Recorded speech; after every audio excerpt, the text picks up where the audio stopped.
Good evening, everyone. Welcome. My name is Paul Bussey. I'm your host for today for this Clouds Unraveled webinar, part 1. So welcome to Art, to Benjamin, Blackbox Text, Dieter, Gary, Hellcat, Jean-Marc, Jim, JBL DP, Karen, Paul, Peggy, Raphael, Sylvain. Welcome to you all, and Tom.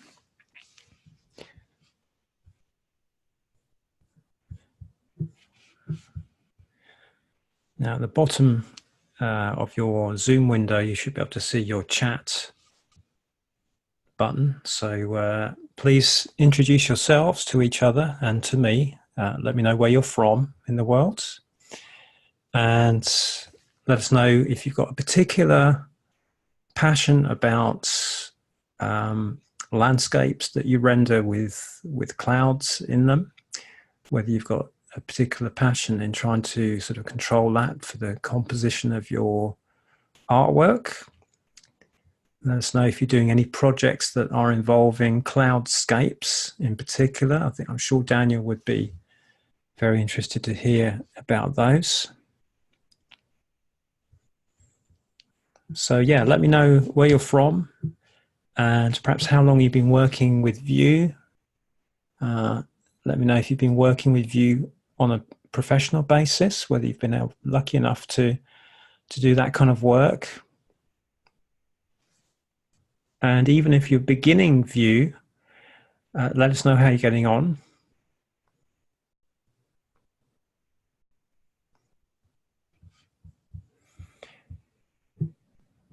I'm your host today. I'm talking to you from West Sussex in England, in a town called Horsham, which is south of London by about 25 miles.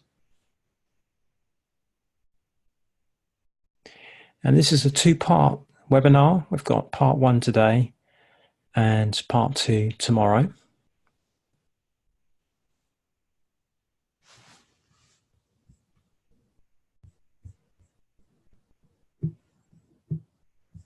So Jean-Marc says, was using VUE from when it was still shareware, that sounds quite some time ago. So that's quite something. So Raphael says, hello from Mexico City. Welcome, Raphael. Peggy from San Diego. Jean-Marc from France. Jim from New York. Daniel from Midwest, USA. Welcome to you, Daniel. Kaz from Northeastern USA. Art from near Gibraltar. I may be moving to that part of the world in a year or so's time. Lovely part of the world. JLVDP, I'm developing documentaries. I've been using VUE for many years, not a specialist, but I want to understand the possibilities. So welcome to you, and welcome to Gary from Florida.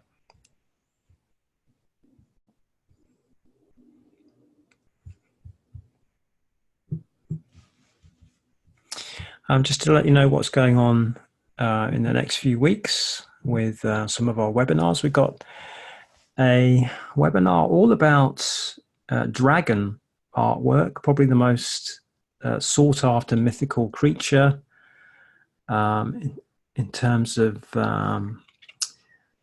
certainly on the internet. I've learned quite some time ago that this was the most kind of searched for mythical creature. People are kind of fascinated by dragons. And we're going to feature lots of dragon artwork. We've got somebody called Arthur Doherty who'll be presenting his artwork, some of which has been made in VUE. He's using Poser and Dan's models and has created some fantastic renders. He's going to talk about his experience for the types of scenes he's made. So come along to that. We've got free tickets as well as premium tickets for that session. That's in a few weeks' time, Sunday the 10th of February. Yeah, just to, like Tom said, if you can make sure that your chat, just above where you type, if you change that to all panelists and attendees, I'm going to see if Daniel Seaback is in the room. Can't see him just yet.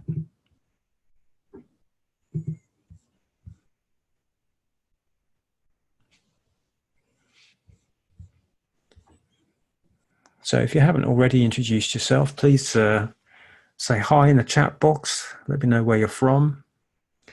Let me know if you're working on any particular art project at the moment. Let us know what you're trying to achieve.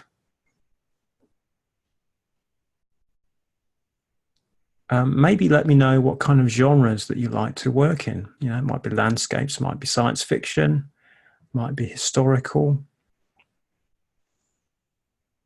You might be using VUE for more sort of contemporary scenes. Let me know what kind of artwork you like to do. And feel free as well to put any URLs, any web addresses in the chat box.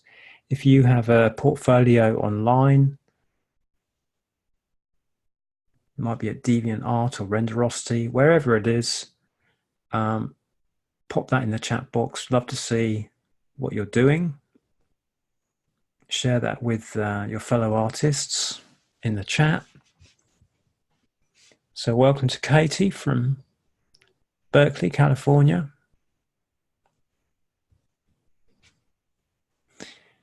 Jean-Marc mentions natural landscapes, sci-fi. Our latest magazine that's been published, Digital Art Live, is all about mega cities. It's about futuristic, supersized cities. Much of the artwork has been done. Normally we feature 3D artists as a rule, but this time we've featured artists that center their work with Photoshop. They do overpaint 3D models, but this time we've decided to look at more sort of painterly images, artwork. So check that out. It's a free magazine. You can download the PDF once you register on the digitalartlive.com site.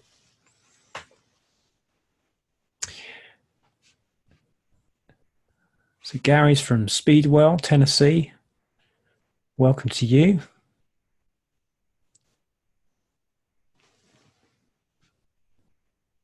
Karen from Arizona.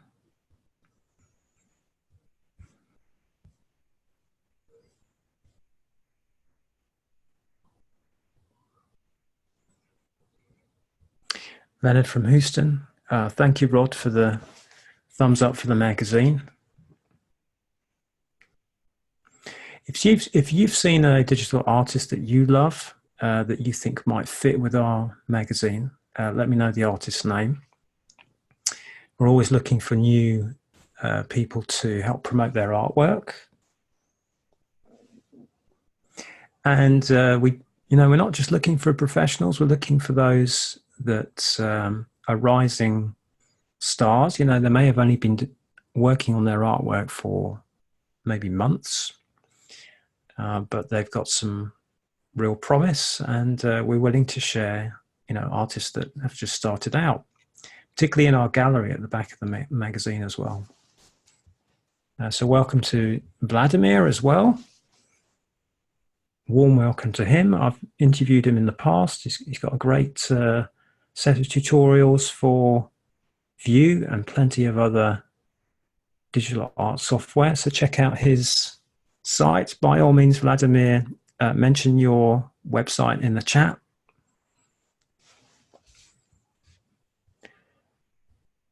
Welcome to Michael from Switzerland. Jean-René from France, welcome to you. So we'll be starting in around 5 minutes. I'm just looking for the star of the show, for Daniel. Can't see him in the list just yet.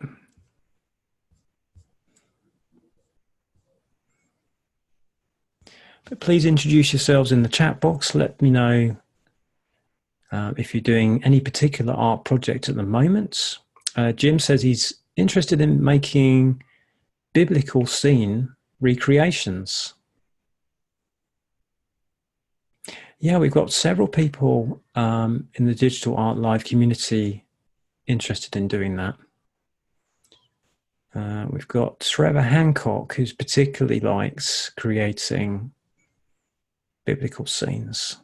So you might look him up in the community. Oh, fantastic. We've got Emilian from Madrid, Spain. Spain's being represented well today. And Daniel's in the room as well. Hi, Daniel. I'm just going to make you a panelist. I've got a couple of people with their hands up. Heinz and Sylvain. Hi, Let me everyone. know if you've got a question. And meanwhile, I'm just going to check on Daniel's microphone. I'm just going to check my audio as well in terms of being on the recording.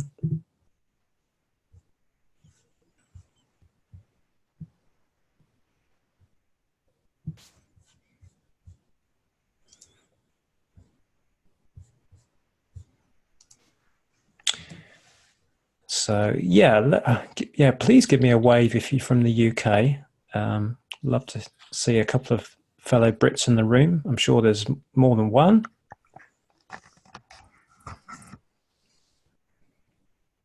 Daniel, we'll test your microphone as soon as we can. Just remember that to Don and others, if you haven't done so already, just above where you chat, where you type in your chat, make sure it says to all panelists and attendees. So Karen says she's from New England. Okay, that's close enough. We do have Strange Bloke from UK. I'm sure there's a few others in here too. I'm sure Barry, I'm hoping Barry Marshall's here. If Barry, if you're in the room, give me a wave in the chat.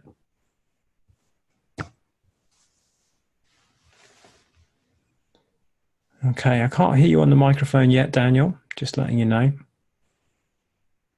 In case you're testing your mic. Here's a little bit of information about Daniel. So he does do other things aside from 3D graphics. He says he's involved in gaming. I think last time I bugged him about him being in an orchestra, but today, when he comes on the microphone, I'm going to bug him about his gaming, see what kind of games he likes.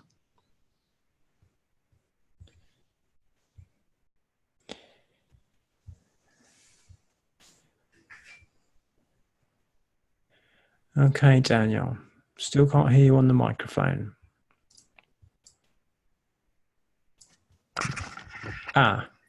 Now I could hear something just then. Hello? Hi. Hi, there you are. How you doing? Fine, a little bit nervous. I was going to bug you about your all kinds of gaming in your bio. What kind of games do you like? Online gaming? I'm the classic console gamer, so no PC games for me. And I'm a huge Nintendo fan. Oh, you are? Yes. So Mario? although more like Zelda and Metroid. Yeah? But I also have a PlayStation and an Xbox, so I'm... Okay. Your living room's full of electronic equipment? Sort of, yes. I wish I had more time. So anyone else in the room plays Zelda? Anyone keen to admit that? Come on, I'm sure there's plenty of online gamers or playing the same kind of games. Oh, Jim plays NES games. Retro. Yeah, Karen's a PC gamer. I don't normally play games, but I've just started playing Elite Dangerous, and I'm finding it ever so difficult docking to my space station. So I'm still kind of getting the hang of that. But I wanted to learn something new, so I thought that would be a good thing to do. So, oh gosh, we've got Tomb Raider, World of Warcraft from Steve, Myst Games. We interviewed one of the Myst creators in our magazine. Look it up. I think that's in our older magazine, 3D Art Direct. That was Chuck. I can't remember his name. Yeah. So yeah, I'd like to interview some of the authors of some of these games, particularly where the graphics are very kind of pretty, you know, where they put a lot of effort into the graphics. Okie dokie. Let's get ready. So many familiar faces. Yeah.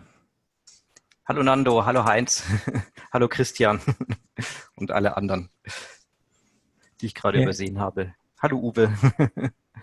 Hi Vladimir. Yeah, it's good to see Vladimir today. Yeah, so we'd just like to send out a word of being grateful to be sponsored by Eon Software today. Appreciate that to help with the generation of this webinar. And particularly with Daniel for the time he puts in for preparing for these webinars. He's very meticulous and puts a lot of effort in. So when we get started, please give him a warm wave, a warm welcome in the chat box. I'm going to read out a copyright notice and then we'll get ready to share Daniel's desktop. So welcome everyone to our Clouds Unraveled Part 1.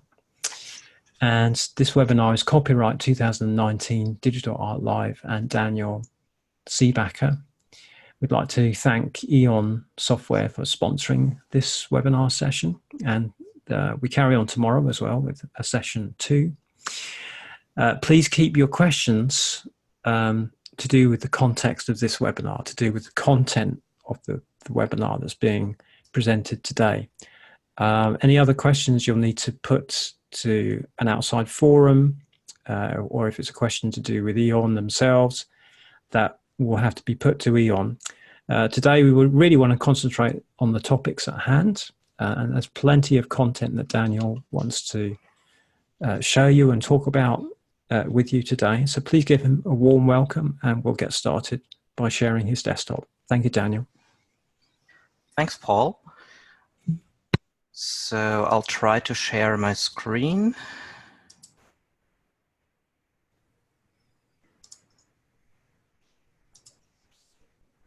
Yeah. Yeah, that's come through and I can see your slide deck. Okay, so hello everyone. It's great to be back to see so many familiar faces, such as Karen and Wade and Sark and all the other names that I can't mention right now. So I'm really happy to be here and I hope you'll have fun today. So welcome to the first webinar. This is all about clouds. Many of you know me. I just want to mention like 2 or 3 points about me. My name's Daniel. I'm located south of Munich in Upper Bavaria. And in real life, I work in the publishing industry as an author relations manager. And for freelancing, I do 3D stuff. And I'm very specialized in everything that's node-based. And I've worked for more than 13 years with VUE and Plan Factory. And I was lucky enough to deliver a couple of presets and contents for both softwares in the last years. So what are we going to do today? In the first session, we are concentrating on cloud layers and cloud materials. Meta clouds will be our topic for tomorrow. And so we'll start with an understanding of how cloud layer and cloud material work inside VUE.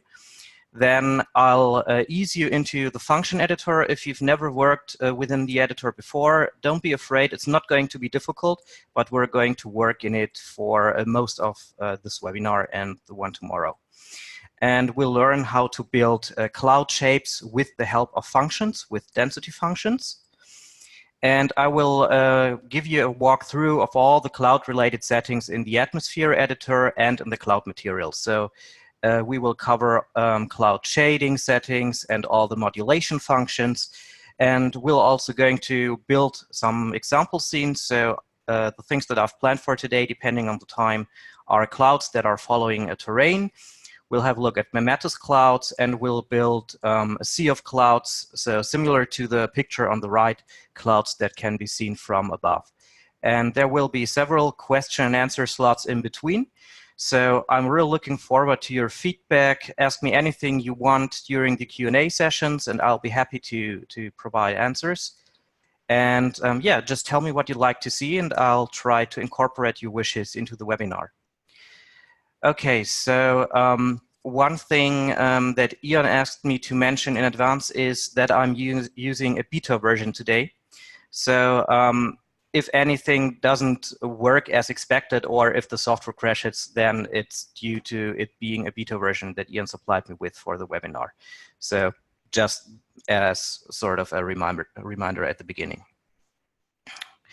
Okay, so before we start modeling our first clouds, I need to get the theory behind clouds across so that you're able to understand what goes on when you create clouds in Vue. So right here, I have an empty scene, and I'm going to add a cloud layer to the scene. For this, I can either use the atmosphere editor and use these two buttons to create a new cloud layer or load a pre-existing one. Or I can use the cloud button on the left to open the content browser and add a cloud. So let's do this. I will add an empty cloud layer, which has no shapes whatsoever, no content at all. So all we have is an infinite gray mass that's covering the sky entirely. And I'll use this empty starting point to explain to you what happens when you create clouds in Vue. So let's close this for a moment. So you can see that the loading of that cloud material created an object in the world browser. And this object is the cloud layer. So Vue actually creates two different elements. One is the cloud layer, which is represented with that gray box in the different camera views. And the other element is sort of the material. So just imagine that you have an object, and that object is textured with a material. And the material is what creates the shapes.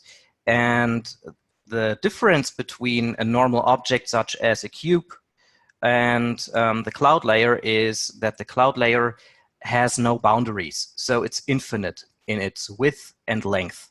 It covers the sky completely.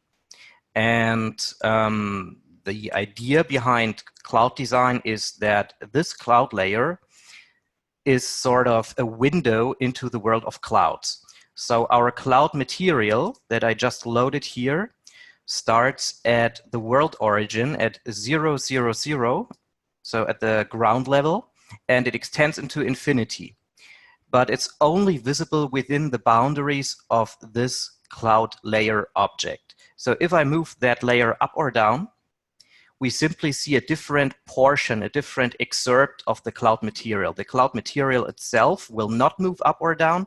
It will always stay glued to the center of the scene. So moving the cloud layer or extending its height simply makes more or less or other portions of the cloud material visible. This is really important to understand, that these two things are two separate ideas, because some of these settings modify the cloud material and some of these settings modify the actual window into the cloud material. And we'll see later which setting modifies what. So how do we mold this gray mass into a cloud now? This is done by building different shapes within the function editor. So I will edit the material. So edit layer is not the best wording. Actually, it should be edit material. So now we're in the cloud material, and there are a lot of different functions in which we will discuss later. And for the moment, we will focus on this density production. So let's go into the function by doing a right click and selecting edit function. And the function editor will open.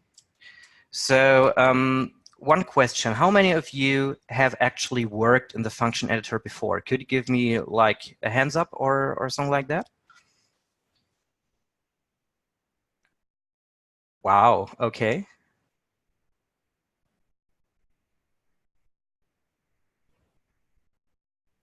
A bit, never. A little bit, okay, with poor results. Okay, so most of you have actually seen the editor before, I presume.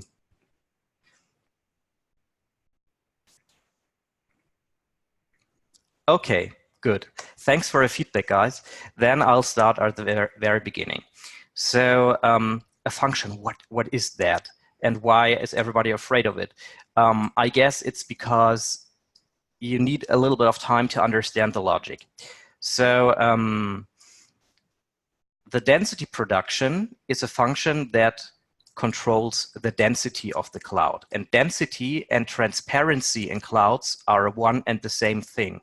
So basically, you can use this feature to make certain parts of the cloud transparent so that the sky shows through. And this way, you have shapes that resemble clouds in the sky. So what we are editing now is a property of the cloud layer, and we can use a function to make this property irregular, which means that in some parts it will be transparent, in other parts it will be opaque. And how does that work? Well, we can see that we have an output here. So this is the result of everything that we are doing. This is what we are controlling. You can see when I hover with my mouse over this output that we are controlling the density or transparency of the cloud. And in fact, in older versions, this output is called transparency before Eon decided to rename it in, I believe, 2016 or so. So we need to create something that contains transparent parts and non-transparent parts. And these places where the cloud material is going to be transparent have to be at different positions in the scene.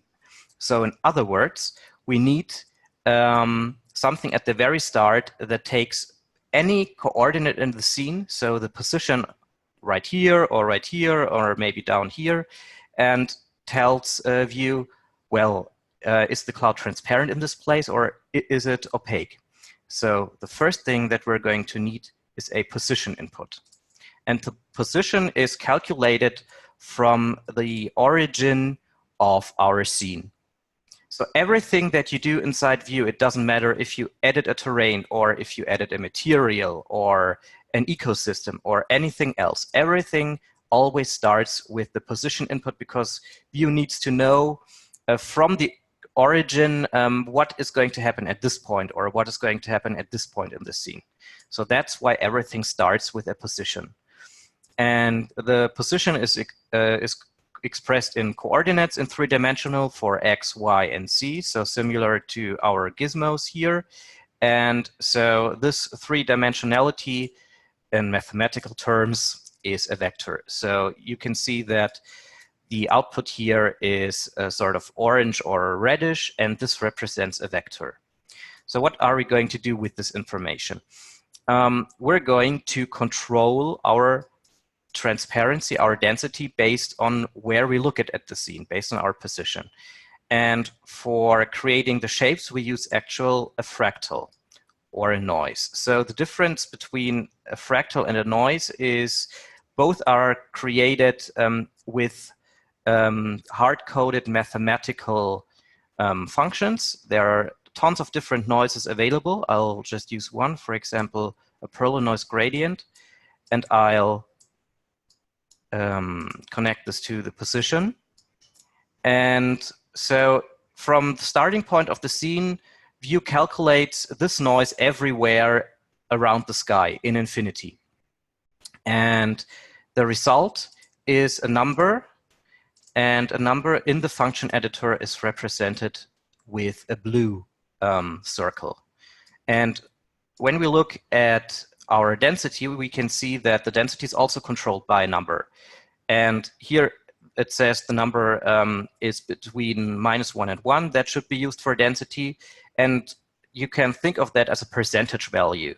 So -1 is 0% opaque, so 100% transparency, and 1 is 100% opacity, and so the cloud is not transparent in there. So I'll connect this here, and we're not seeing much. Why are we not seeing much? Because the noise is really tiny.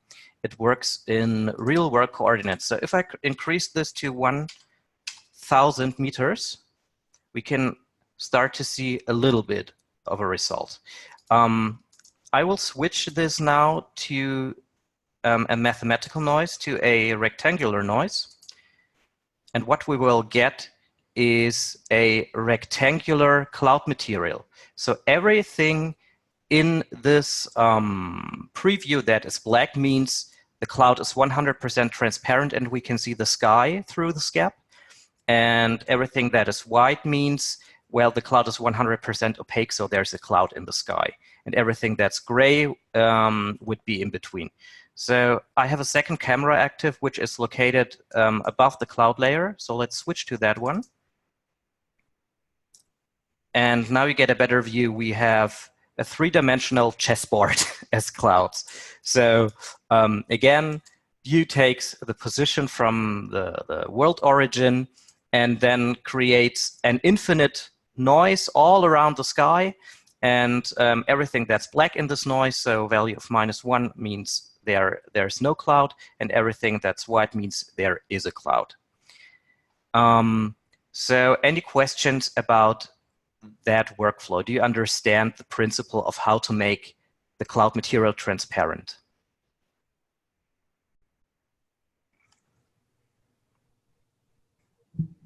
Any questions so far?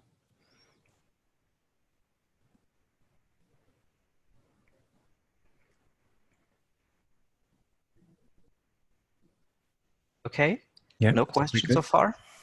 Okay, great. Okay, good.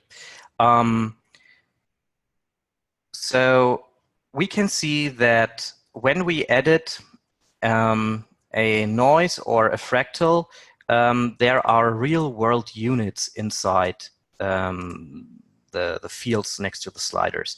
And this is an option that can be turned on or off by clicking this button and choosing Show Real-World Units. So if I turn this off, then you can see that the kilometers are gone, and we now have the simple value of 1,000 meters. So the position vector actually uses the values that you set in the options for your scene. So since I'm based in Germany, I'm used to the metric coordinate system. So I use meters for my view unit. So as a one unit corresponds to 1 meter. So if I were to change this to miles, for example, and also say I want to see this in imperial, and if I now turn the real world units back on, we can see that 1,000 now corresponds to 1,000 miles. So this is how you can get a feeling of scale when you work with clouds. Use the values that are most suitable for your workflow, which would be probably meters or feet, depending on where you are. And then turn off use real-world units, and you can work with a sense of scale within the cloud materials. Okay, so I wanted to explain the difference between a noise node, such as the one that we have here, and a fractal. So a noise is a mathematical function that is drawn by view in three-dimensional space. And you can visualize that what the noise looks like by clicking this button here. and this will open the functional preview. I'm going to zoom out for a little bit. And now you have an idea of what kind of shapes this noise creates and what the maximum value is that this noise creates. So right now we're between a minimum of -1 and a maximum of 1, which is perfect for cloud creation. So if I were to switch this back to our rectangular pattern, you'd see immediately what the representation of the rectangular pattern would look like if you drew that noise as a 2D graph. So just as you were used to it in school in mathematics. So the 3 rows represent the noise along the x direction, so along left and right. Y in VUE is back and forth, and Z is up and down. So I use this panel very, very often, and I'll explain to you why later, because it's also an enormous visual help without doing test renders. You can see whether a noise is angular or smooth or anything in between. Okay, so that's one way of creating clouds. And back to the fractal that I wanted to explain. So the noise is just that mathematical pattern generated once, and a fractal is that mathematical pattern generated a second and a third and a fourth and a fifth time, and up to an infinite time. And VUE layers all these different calculations, or so-called iterations, over each other, which means a fractal is infinitely detailed. So the closer you get to the fractal, the more detail you will see. So to give you an example, I will switch back to that Perlin noise so that we get a nicer curvy shape. So this is what a Perlin noise looks like. And I'll use the same thing now as a fractal. So let's add a simple fractal to the scene. And it has already the Perlin noise loaded. And if I zoom into that now, you can see that the lines are no longer as smooth as here. I'll also set this to 1 kilometer so that we get the same scale.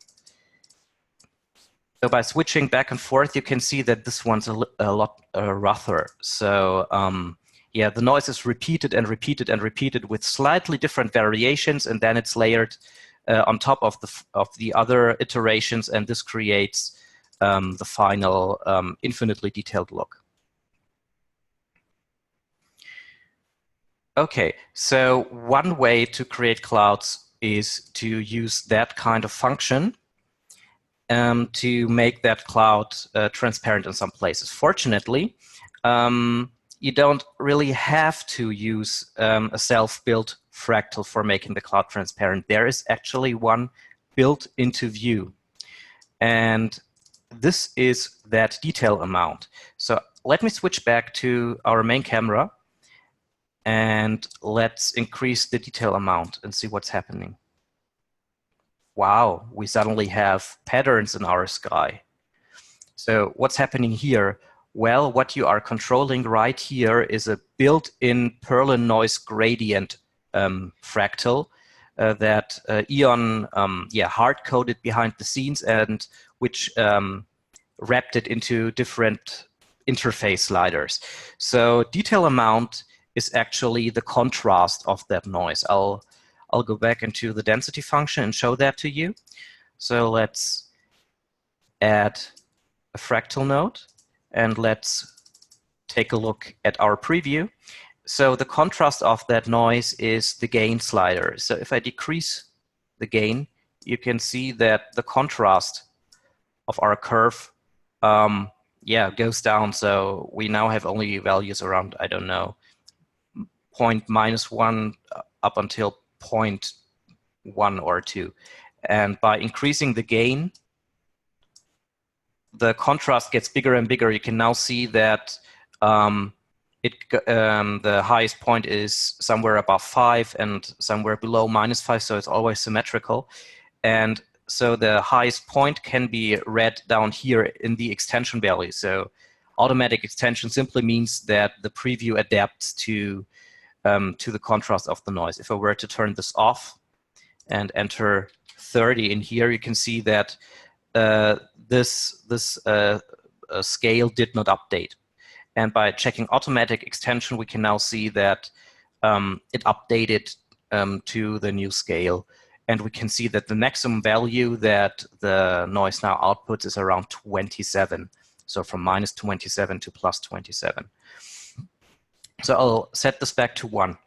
And so basically our detail amount is the contrast of the noise. If we set it to 0, then our noise has 0% contrast and nothing appears at all.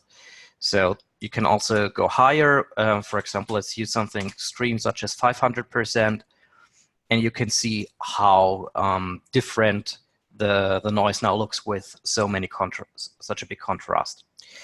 And the different properties of how that noise looks can be controlled inside the cloud material. So all the different settings that you are used to from a fractal, such as the size, scaling, and roughness, etc., are all contained in this group. So by setting roughness to 0, we are removing all iterations, and we're back to a simple noise. So we just turned the fractal with its variations into a smooth noise.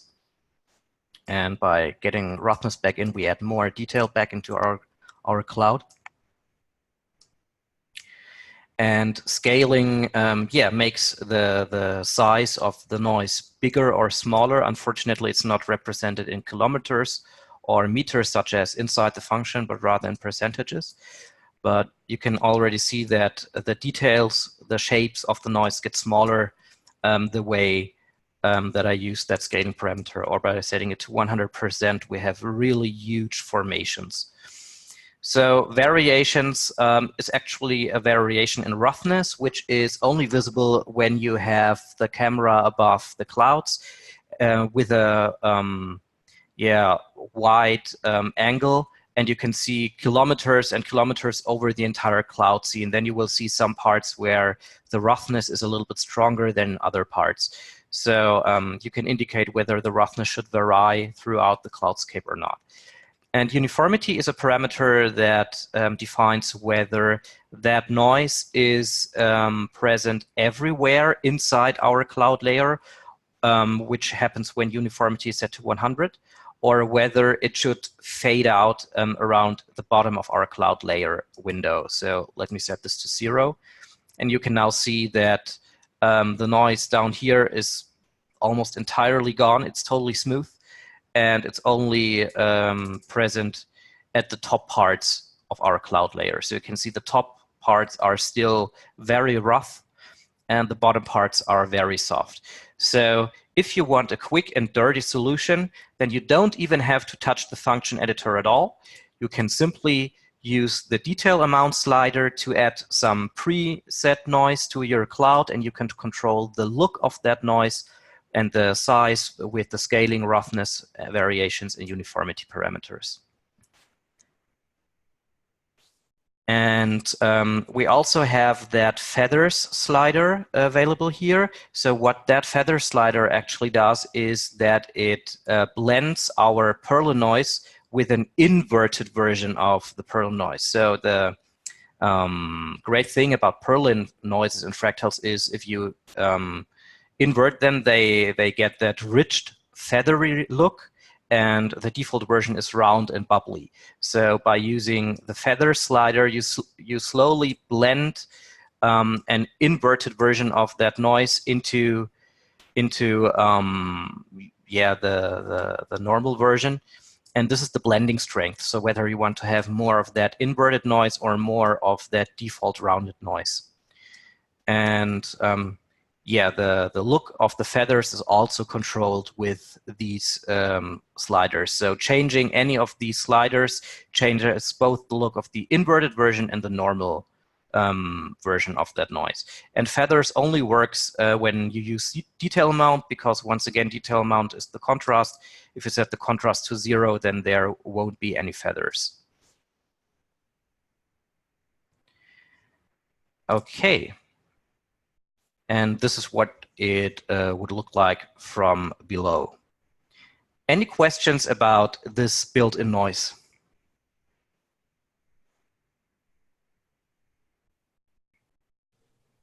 We did have a previous question from Pierre asking whether what you're showing today compares to the VUE Extreme 2015 version.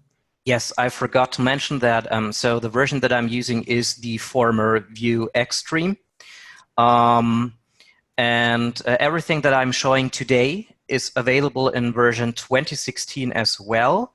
And just like 2 settings or so are missing from VUE 2015. So basically you can do 95% of what I'm showing today with any of the older versions, even with older versions such as 2014, 11, 10, and 9. So a few settings and sliders are missing, but it's not that big of a deal. And in any case, for creating clouds properly, you need access to the function editor. So the current VUE version has access to the function editor in every version, including Creator. And for the older versions, you would need at least Complete or one of the lower versions with the corresponding advanced graph module.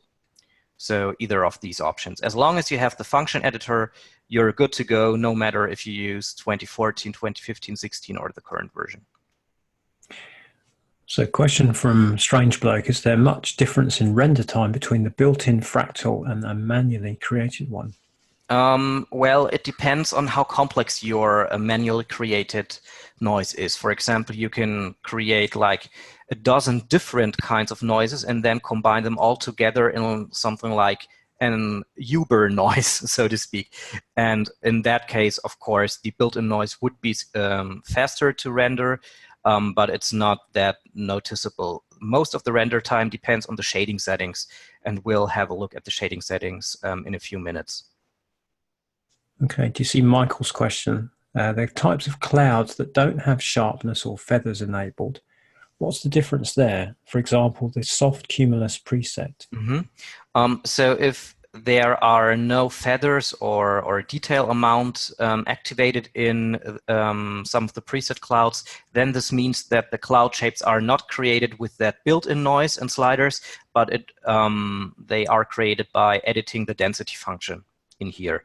So yeah, Eon decided not to use that pre-built noise and instead create an own noise with density production. You can, of course, also combine both. So let me show that to you. I'll reset the detail amount strength to 0 so that we're back to our empty cloud layer. And let's add our rectangular noise.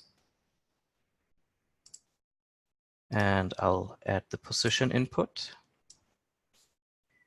And let's control the transparency by that rectangular noise. And let's set this to a bigger size, such as 1 kilometer. And I'll switch back to the top camera so that we get a better idea. And now I'm going to add some of the detail amount back in. And you can see how both noises are now combined. I'll need to turn the scale down a little bit because else everything's too big for our squares. But yeah, so now we have a basic square pattern, and this pattern is broken up with that built-in detail amount noise. Can these parameters be used to animate cloud formation? Yes, you can animate any parameter inside the material and atmosphere editor. You'd simply need to create keyframes for that in a timeline. So create a keyframe, set everything, go to a later keyframe, move the sliders, and VUE will transition between all the things you changed.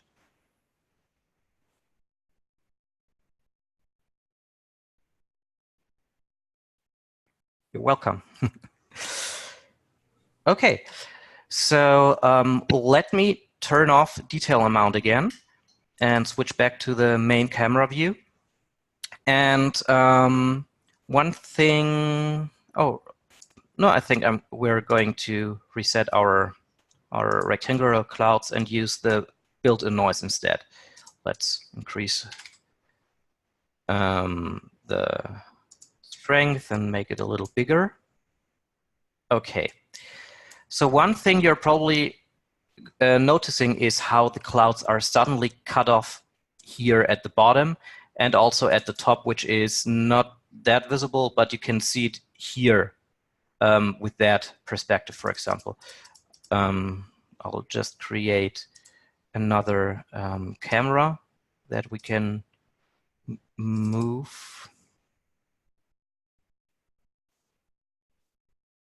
I'm going to check with you, Daniel, actually. For the preview that we're getting on the right-hand side, can we make that bigger for the audience? Yes. As we change things, they can see a little bit bigger. I just need to be a little careful because it can slow down the application. So if things become too slow, I will have to scale it down. Okay.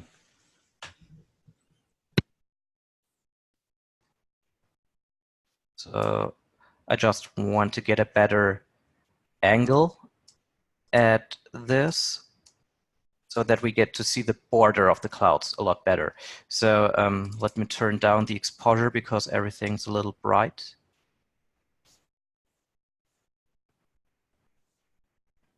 Yes, okay. So you now have a clear view that the clouds are suddenly cut off at the top and here at the bottom. And this looks pretty unnatural, doesn't it? So we need a way to fade the cloud slowly in and out in that cloud layer. And this is what the custom cloud layer profile is for. So this is actually a filter. And by editing this filter, we can now make the cloud slowly fade in. So this represents the thickness, the height of the cloud layer. So the left part here is the bottom, and the right part here is the top. So we can now see that the density of the cloud is 1 or 100% everywhere inside our cloud layer. By using that filter curve and moving it down, we can now slowly fade the cloud in at the bottom and make it fade out at the top. So I'll simply do this. So the cloud's going to disappear completely now for a moment because I set the density to 0 everywhere. And now let's say that full density is reached around the middle of the height. And let's round this off a little. And if we have a look now, you can see that the harsh edge at the top is gone, at least for the most parts. There's still a little bit left here, so we'd have to take this a little further, I guess.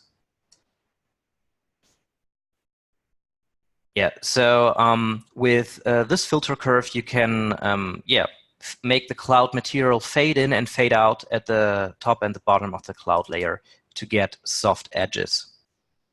And maybe it's also a little harsh here. So you can see that that filter only works within a range from 0% to 100%. Even if you go higher or lower, the values are ignored. And since we have such a strong contrast of our noise, it's the cloud layer filter is insufficient to fade bigger contrasty areas in. So in this case, I'd reduce the detail amount strength, and now we can see that everything is properly rounded off at the top and at the bottom, for the most parts at least. Okay, so that's what our custom cloud layer profile is all about. You can also use this filter to slice the clouds into different slices, basically. Let's give that one a try. So let's do something like this maybe. Creating some random things here. Now we can see that we faded the density along the thickness in and out in a random way. So now we have more or less slices of different clouds instead of one continuous cloud from the bottom to the top. It's sort of a vertical control for your cloud layer, so to speak. So you can create nice effects just by editing this filter here and playing around with it. And let's round that a little bit more. Yeah, I'll reduce the detail amount strength a little further so that the effect of the filter is applied a little stronger. Let's switch back, see what it looks like. Oops. Yeah. So just by manipulating this filter, you have a lot of control. I'll load the 100% filter again so that we are back to our pure 100% density everywhere. Okay. So now let's have a look at this coverage slider. What does cover do? Well, the name already says it. If you reduce cover, then there will be less clouds in the sky. So let's give that one a try. You can already see in the preview that the gaps inside the clouds are getting bigger and bigger until the cloud disappears for the most part. So you can use the cover slider to remove clouds from the sky. And I'm going to show you what's actually happening behind the scenes from a logic point of view. So let's reset this cover to 100%. Let's remove the detail amount. And let's edit our density function again. And this time I'm going to add not our rectangular clouds, but our Perlin noise, so the same one that VUE actually uses behind the scenes for the detail amount, which is this one. And I'll set the base scale from 1 meter to 1,000 meters.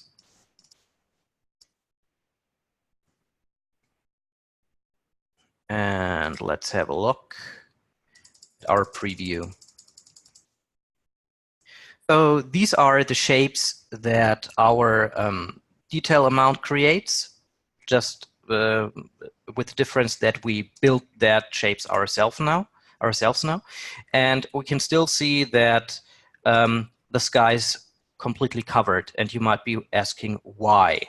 Well, let's look at our values down here. We can see that everything seems to be above -1. And remember, -1 corresponds to 0% cloud presence. So right now, all we have are varying degrees of transparency within the cloud, but we have no places where we reach 100% transparency. And this means we need to move our values a little down, more towards -1. And so in mathematical terms, this means offsetting something. And we can do that by using a filter and offset node. So let's connect the offset to our fractal and connect the result to our density. So right now nothing's happening because I entered 0, so the noise is not moved. But look at what's going to happen when I move the slider down. You can see that the entire noise starts to go below -1.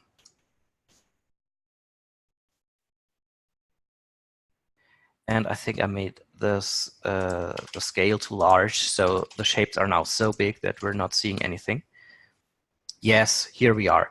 So I can also type in higher values, or in this case lower values, such as -3. And now the clouds completely disappeared because we have only values below -1, and well, there's no lower value than 0%. So we just removed the entire cloud. So let's try -2. That's still a little bit too low, -1.3.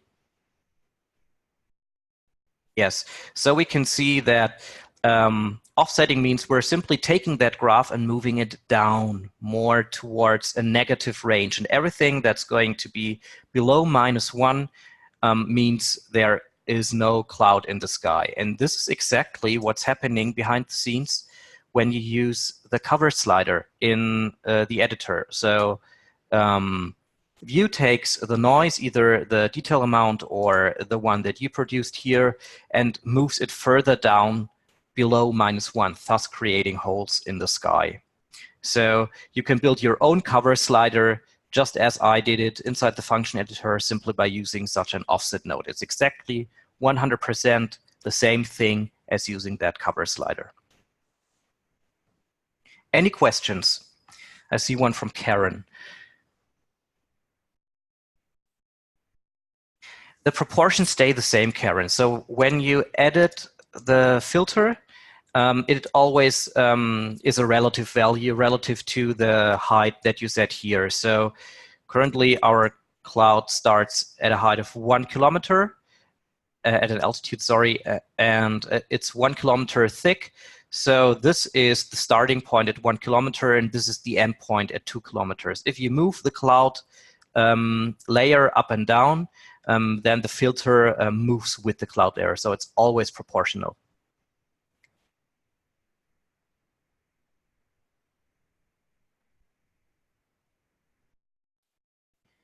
Any other questions?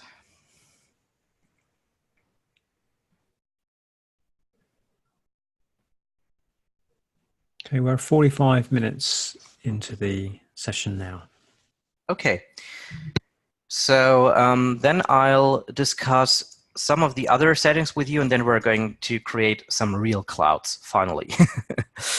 Okay, so let's switch back to our top camera, or maybe main camera, and I'll reduce the thickness of the cloud layer a little bit.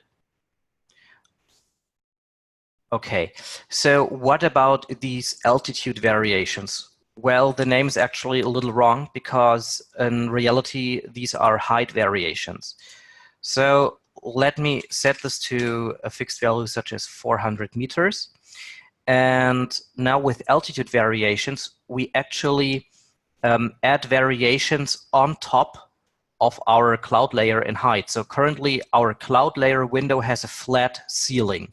And by using altitude variations, VUE uses a built-in noise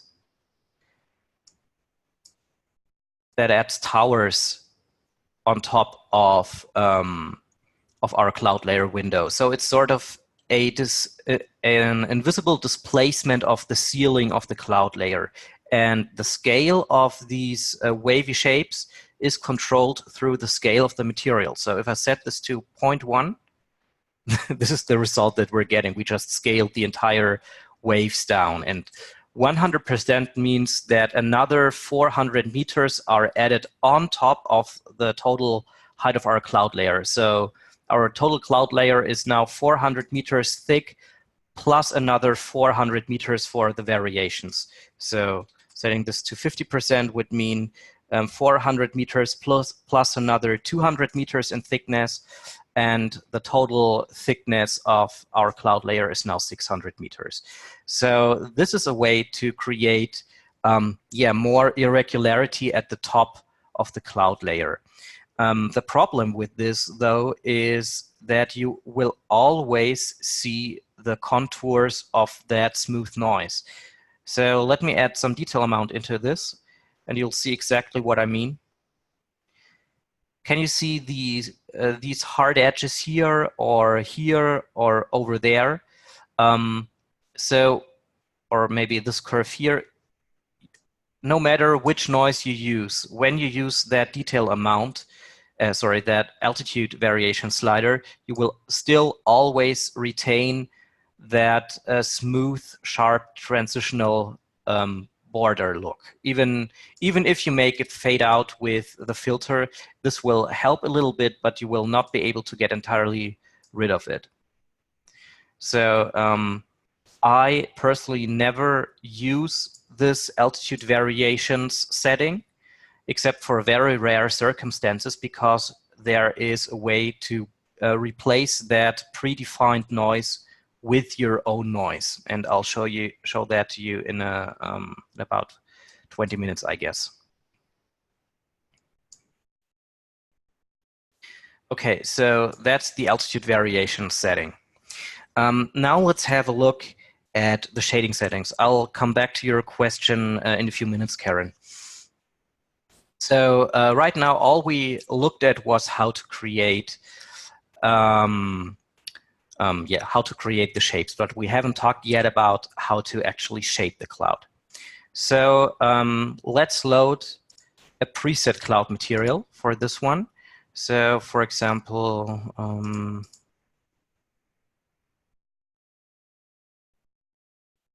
let's take that threatening cloud front. So actually, you can clearly see the effect of the altitude variations in here, which, in my opinion, really don't look good. But if you look from the cloud at the cloud from below, it's not that bad because it's not that visible. But nonetheless, I'd personally not use it. So let's just move our camera a little more. Yeah, I think I'm going to turn that down. I really don't like it. And well, the altitude is really pretty low. Let's set this to 1 kilometer. No, maybe not quite as high, 500 meters. And let's reduce the height a little more. Okay, so one thing that we're noticing here is regarding the look of the cloud. It really looks dark and menacing, but it also lacks a ton of detail. It's like there are no shapes visible in the shadow areas at all. And this happens due to several settings. So let's take a look at shading of the cloud. So first and foremost, we have our density setting, which is set at 700%. That's way too high. So I said before that density and transparency in clouds are one and the same thing. So if I set density down to 0%, our cloud entirely disappears because it's 100% transparent. So by increasing the density, we make the cloud less transparent, and it slowly comes back into view. We can already see that the higher the density, the darker the cloud gets. Why does that happen? Well, it happens because the denser the cloud, the less transparency there is in there, the less light can pass through the cloud. So to visualize it a little easier and probably not quite as physically correct, but nonetheless, the way that the path of the light that goes through the clouds is blocked sooner, the higher the density. So by going back to our 700%, the cloud is really dark, because there's no light that can scatter inside the clouds. So density basically is a scattering control. And the lower the density, the slower the cloud is to render, because the more scattering calculations VUE has to do. And this is what makes clouds so slow to render in many cases. It's a volumetric material where light is scattered thousands of times. And to make a cloud look good and realistic, you need lots of scattering, which means a low density, which means long render times. So if you can live with sacrificing some scattering detail in some areas, then by all means increase the density to a high value, but this is not going to look realistic. If you compare the shadow areas now with 100% density to our 700%, you can see that there's no detail at all, and with 100%, more light can scatter inside the clouds, and we can still see details within the shadow areas. So the first thing to keep in mind is how much detail do you want to have in your cloud, and how close is it to the camera. The closer it is, the slower it is to calculate transparency. The second setting that is relevant for clouds is opacity. So I just set opacity to 0, and now the cloud is totally white and overexposed. Why? Opacity is the internal shadow control for the cloud. So without opacity, the cloud looks really two-dimensional because there are no shadows forming inside of our cloud. And opacity controls how quickly shadows are forming inside the cloud. So to speak, opacity artificially blocks light scattering in the cloud, and it blocks light scattering in those places in the cloud where our function outputs the highest values, so the white parts of our function. So if we take a look at our function, which is pretty basic, it means that everywhere close to 1, opacity will generate shadows faster, and everywhere where our function outputs lower values, this means the cloud is more transparent there. light can pass through it a lot easier, and shadows will not form as quickly. So increasing opacity means gradually developing shadows in the white parts of our function. And the higher the opacity, the quicker these shadows develop. And density controls how dark these shadows are. So opacity controls how many shadows are in there, and density controls the light scattering and thus the darkness of the shadows. Now you may be wondering, what about the cloud sharpness? How can I create soft-looking clouds and sharp-looking clouds? Well, again, this depends on density. So you can see that right now the cloud has a lot of soft edges. So it's probably way too soft at the edges. So you lose all the kind of detail that you're looking for. If I go back to that value of 700, we can see that, well, it's still a little soft at the edge, which is due to the function that is used for the material, but it's already better. So let's use something really crazy, such as 7,000. And we can now clearly see that the edges get sharper and sharper. Maybe I'll try that with another cloud material so that you get a better idea. Okay, so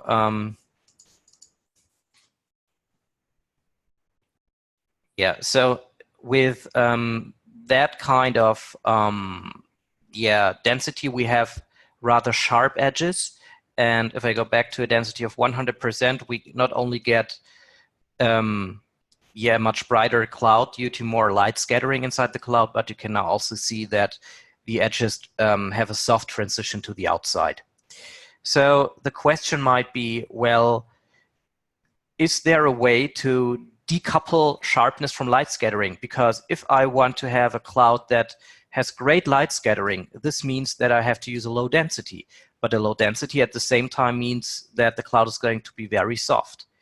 And there is a way to get the best of both worlds. And this is what the sharpness setting is for. So density, again, not only controls the light scattering, but also the base softness of the cloud. And what sharpness actually does is it adds additional artificial sharpness to the edges of the cloud only. Artificial density, sorry. So by using a low density value and using a high sharpness value, the highest one that has an effect is 500%. Everything above 500%, doesn't change anything. So by using both things, a low density and a high sharpness, we get sharp edges because additional density is only added to the edges of the cloud, but the center of the volume still has low density. So we have great light scattering, which is visible in the shadow areas, and yet we have sharp edges. So sharpness is your final stop in creating your cloud. It's a fine-tuning mechanism after you set density and opacity to determine the final sharpness of your cloud. So if you're satisfied with the light distribution in your cloud and you want to get the cloud sharper, then start adding sharpness, but only as a finishing touch. And the combination of these three settings, density, opacity, and sharpness, control the internal light scattering in a cloud. And that's how you shade clouds properly. Make sure that you have enough detail in the shadow areas, which means lower your density. And the lower the density of the cloud, the more opacity you need to make shadows appear, because the more light can already pass through the cloud. So even though we have opacity at 100%, almost no shadows are visible because the cloud is so transparent. If I go now to 200%, we start to get shadows in the cloud. So the higher the density, the less opacity you need, and vice versa. And now we have two final settings, and then we're already done with our settings in the atmosphere editor. And these are ambient lighting and shadow density. So let me get density back to a higher value so that the preview renders quicker. So ambient light basically is the global illumination for clouds. Ambient lighting has nothing to do with the light model for the rest of your scene. It doesn't matter if you have standard global ambience, ambient occlusion, GI, or GR. The indirect lighting for clouds is only controlled through this slider. So if ambient light is set to 0, it doesn't matter if you have global radiosity with a high gain or anything else. The cloud will not receive any indirect lighting at all. So by using ambient lighting, you get indirect light, which is coming from the sky into the shadow areas. So by using ambient light, you brighten up the shadow areas of your clouds and, of course, the parts that are exposed to the sun. So by using lots of ambient light, you can make clouds a lot more bright, especially in photometric mode where they appear gray by default. Standard spectral is yeah, a little more forgiving in that regard. So ambient lighting is really important to give your clouds a good color cast. And we'll discuss more about ambient lighting tomorrow when we're going into detail about how clouds interact with the atmosphere. And finally, we have that shadow density slider.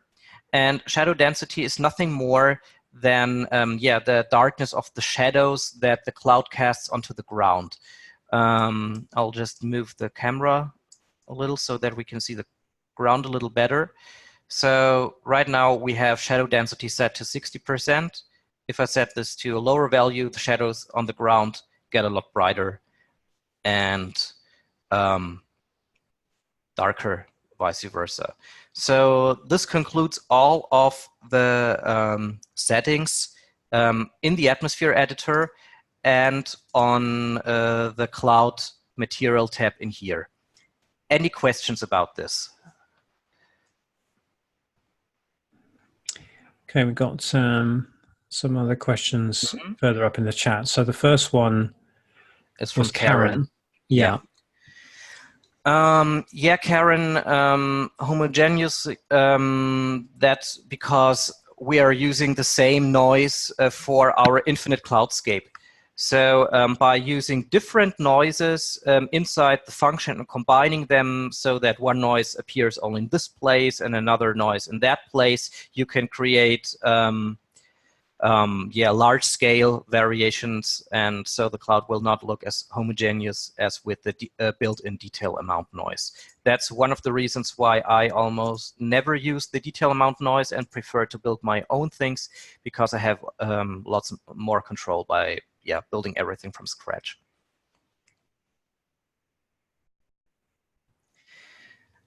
Okay, is there a way to introduce rainbow colors around the clearing hole in wispy clouds? Yes, there is, Pierre. You can do almost everything with the function editor that you want. This one would not be that easy to do, but theoretically it's possible. I'll come back to that question either later or tomorrow when we're talking more about ambient and volumetric colors. I'll keep that in mind. So Don, yes, the softness of the clouds vary with the distance to camera. The closer you are with your camera to the cloud, the softer it will look, and the further you are away, the sharper it will look. And so camera that is placed close to clouds creates a scene that is very slow to render.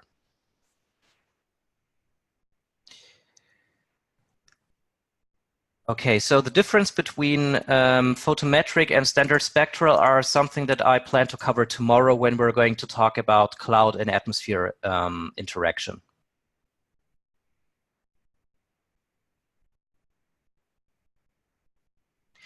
Your own density production maps. You can use anything you want, Karen. You can use one of the dozens of noises that VUE ships with, which is here in the simple fractal category. So dozens of things that you can combine endlessly for endless variations, but you can also do a right click and go to texture map and use a texture map node. And you can load any texture map in here and yeah, a grayscale map basically, and use that one for your cloud distribution. So it's totally up to you what you want to do.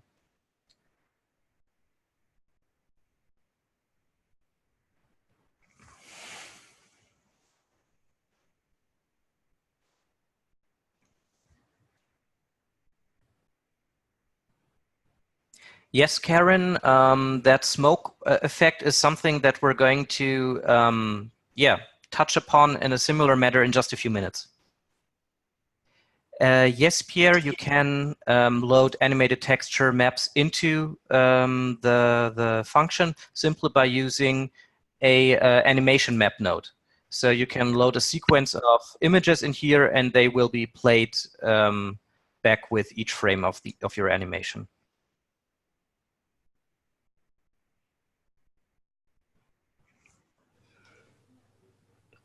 Getting some excellent questions today. Well done, everyone. Okay, so then we'll move on. So now we're close to yeah, creating a real scene. Sorry for so much theory, but it's really necessary to understand things. So what I want to explain to you is now the final set of settings, and these are the modulation functions. So what the hell is cloud modulation? The manual isn't really clear on this. Well, basically, cloud modulation allows you to replace the uniform values, so 10%, 27%, whatever you enter for the settings in here, with a function. So it can make everything non-uniform. So I will give you an example. So remember when we talked about our altitude variation slider, I mentioned that there is a way to create your own altitude variations or height variations, if you were to yeah, name it correctly, instead of using this built-in noise, which really doesn't look good. So we simply need to find a way to make the height, so the thickness of our cloud layer, irregular, or in other words, we need to find a way to displace our cloud layer just in the same manner as you would displace, yeah, like a normal object with a displacement map. And this is what the height modulation, for example, does. So let's click this button and let's replace the height modulation, which is currently uniform everywhere, 100%, with a function. So now the function editor open again, and we can see that we have a new output, the height modulation, which now controls the height. And again, 1 means 100% height or no displacement, and -1 means 0% height or yeah, 100% displacement. So the cloud layer is only displaced inwards, not outwards. And 100% height means, in our case, 533 meters. So basically, in the atmosphere editor, you set the value for 100%, and now you can use a noise and make the cloud layer, yeah, not reach that value everywhere, thus making it irregular. So let's use a fractal. I'll add another simple fractal and a position input node. And let's connect the height. And let's take a look at our preview. And well, things are really tiny, so let's set the base to 100. And since we have the largest feature at 10, the biggest feature will now be 1 kilometer, so 100 times 10. So what we can see now is that we just displaced, even though it's not visible in the OpenGL representation here, we just displaced the ceiling of our window into the world of clouds. So we did not make anything transparent in our material. Instead, we took our gray cloud layer box and made the top irregular. And so there's no need for us now to use that bad-looking altitude variation setting. Instead, we can use our own custom noise to drive our displacement. And I'm going to replace that one with a more billowy look. And a good noise for creating billows is the cellular patterns Voronoi altitude noise. So let's switch to that one, and I'll switch the type to smooth billows. And wow, look at that. We just displaced the top of our cloud layer in a very strong irregular fashion.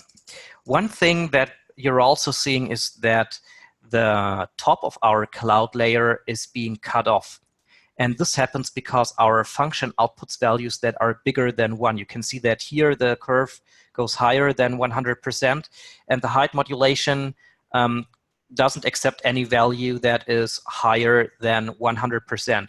So we need to reduce the contrast of our noise a bit to make sure that it fits within the -1 to 1 range. So I'll simply reduce the gain a little, and we can still see that we're above 100% with the extension. It's 1.2 at the moment, so let's still go a little lower. And yeah, now we have an extension of 1, and nothing is cut off at the top anymore.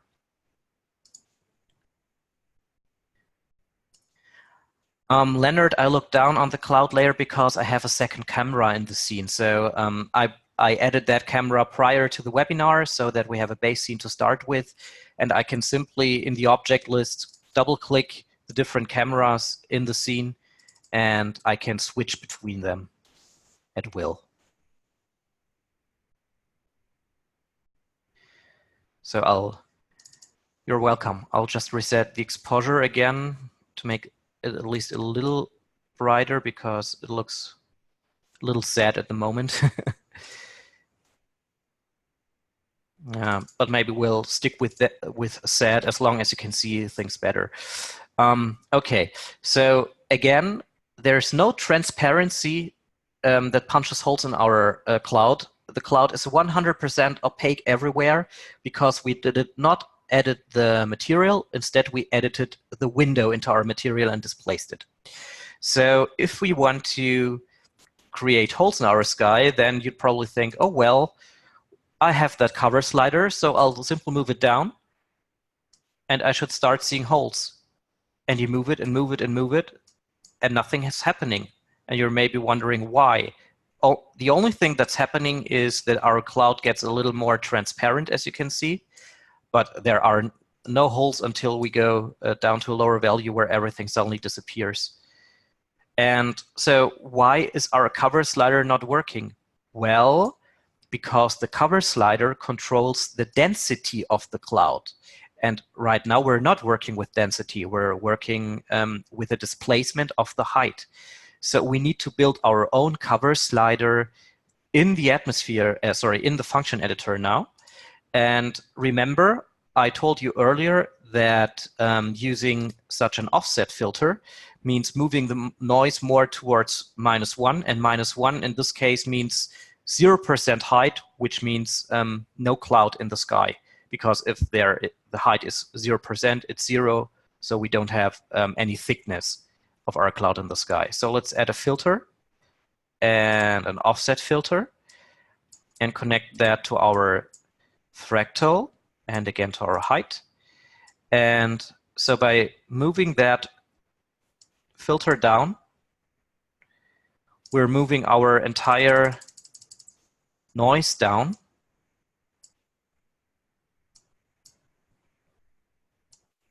And we can now see that everything in all places where we are below -1, we now have holes. The downside to this is that first, the clouds are now suddenly cut off, so they have a very sharp border, which is not that visible, but still it doesn't look too good. And the second problem is that our cloud layer just became a lot thinner. Why? Because we're only using about 50% of the cloud layer height at the moment because we moved everything down towards the ground and not only specific parts. So it would be great if we had a way of not moving everything down, but only like the valleys of our function. So this is what we're going to do now. So let me replace that link again with the default fractal for the moment. And let's add another filter. And this one is called a floor filter. So what the floor actually does is that it cuts off everything below a certain value. So currently it cuts off all values below 0. So you can now see that we're only influencing the values of our valleys, so to speak. So our floor is the perfect way of creating first areas that can be moved down towards -1 in a second step. And this is what we're going to do now. So let's say, let's take a look at our preview, and we think, okay, this looks good in our opinion regarding the amount of holes that we want in our cloud layer. So in the next step, we need to take these values at let's say -0.2 or -0.1 maybe. We need to take this value of -0.1 and only this value and transform it magically into a value of -1. And for this, we're going to add a map filter. So let's use a filter and a map filter. So the maximum value, the lower value that we now have, the lowest one, our function is -0.01 because we cut off everything that was lower than 0.01. So let's say -0.01. And now we have a maximum value of 1. We can see that our maximum extension is 1, so that's fine. And we want to tell Vue, well, please take all the values that are located at -0.1 and move them down to -1. Now let's connect this. And look what just happened. We introduced holes in our cloud, but we only moved down some parts of the function and the rest remained in place. And so we retained the full contrast and thickness of the cloud layer. And let's just increase the roughness a little for some extra detail.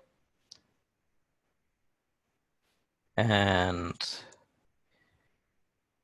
yeah, that looks good.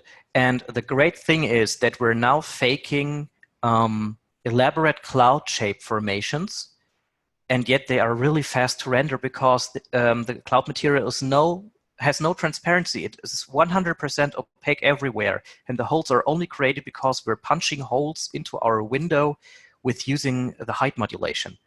So I'll just reduce the height a little bit so that we get a better view maybe.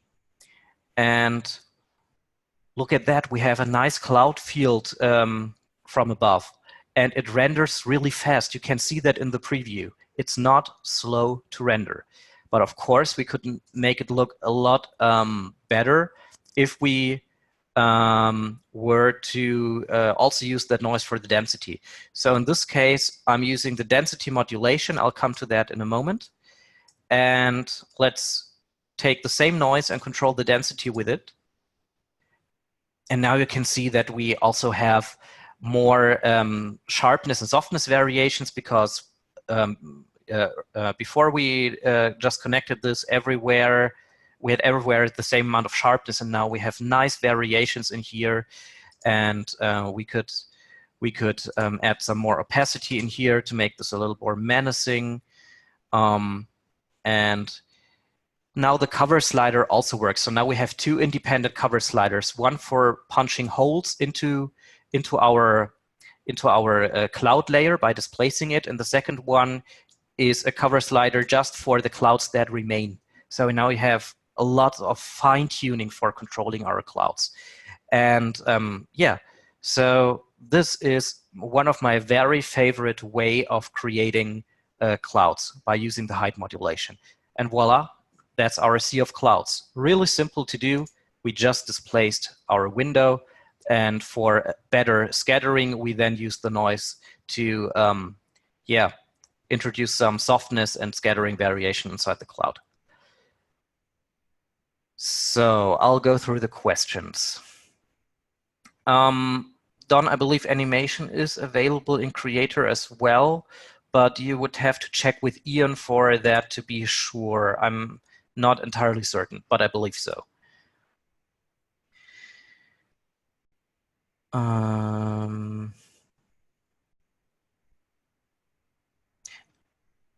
Okay, so Karen, what exactly were you referring to with the other density filter?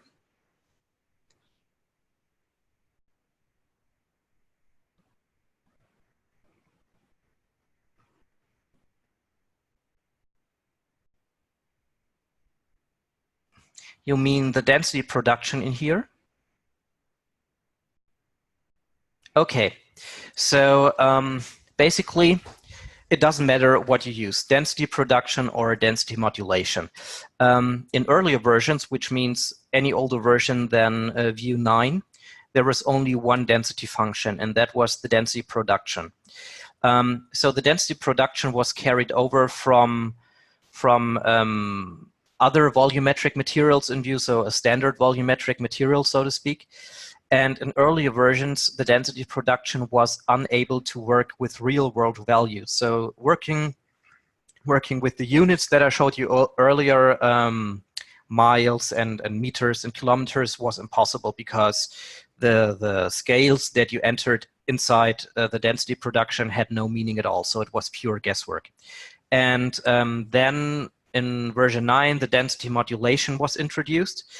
And the density modulation was the first function that worked, with real world values. So I started to ignore the density production and started to work with the density modulation only. Nowadays, you can switch to real world values in the density production as well. So now we basically have two places for making the cloud material transparent, which are 99% identical in their function, and the only reason that we still have those two things is for backwards compatibility from materials for older versions. Personally, I always use the density modulation because I find it neater to have everything controlled only down here and not above there, but it's only a matter of personal taste. Yes, you can create holes with the density production by making the material transparent. The holes that we created in this example, though, was not by making the material transparent. It was by punching displacement holes into our window and not into our material. So this was not a transparency trick, it was a displacement trick.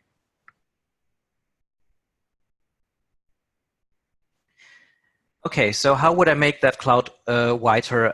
Pierre, the color of the cloud depends on various settings, but the reason why it's shown gray in here is because I turned down the exposure of the scene. So if I set this back to 0, you will see immediately that the clouds are really white, but due to the placement of the sun at the moment, the scene is overexposed. So just to make things better visible, I reduced the exposure. The clouds themselves are really white.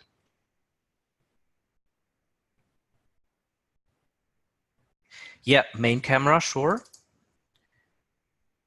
Let's look up. So that's what the clouds look like from below. Not too bad, in my opinion. And to give you an idea what it looks like if I remove the density modulation, oops, I'll do a right click. And it's still not too bad. A lot of the variation is gone now because we have the same light scattering everywhere, since there is no change in transparency and thus no change in scattering. But still, it doesn't look too bad in my opinion, and it's good for distant clouds and it renders really fast.